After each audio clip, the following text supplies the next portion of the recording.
Hi friends, TNPSC maths ஆப்டிடியூட்டில் ரீசனிங்கில் ஒரு some பார்க்கலாம். Type 8. Okay, so இது வந்துட்டு பார்த்தோம்னா நம்ம பிளட் ரிலேஷனில் வந்து இந்த மாதிரி சம்ஸ் வந்து வரும். ஸோ இப்போ இதை கேட்பாங்க. Pointing towards a man, Vidya said he is the only son of my mother's father. அப்போ how is related to Vidya? So இப்போ வித்யா அப்படின்ற ஒரு பொண்ணு ஒருத்தவங்கள ஒருத்தவரை பார்த்து என்ன சொல்கிறாங்கன்னா, அவர் யாருன்னா என்னோட அம்மாவோட அப்பா இருக்காங்க. அம்மாவோட அப்பா அப்படின்னா யார் வரும்? அவங்களோட தாத்தா, கிராண்ட் ஃபாதர். ஓகே, அந்த கிராண்ட் ஃபாதரோட சன்னு அப்படின்னு சொல்கிறாங்க. கிராண்ட் ஃபாதரோட சன் அப்படின்னு சொல்கிறாங்க. அப்போ இவங்க அம்மாவும் இந்த சன்னு கூட பிறந்தவங்க அப்படின்னா அப்போ வித்யாவுக்கு என்ன வேணும்?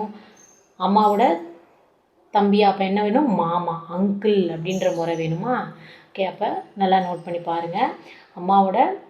அப்பாவோட பையன் அப்படின்னா வித்யாவுக்கு என்ன வேணும்? மாமா. ஓகே, அப்போ அங்கிள் தான் அந்த ஆன்சர். தேங்க்யூ.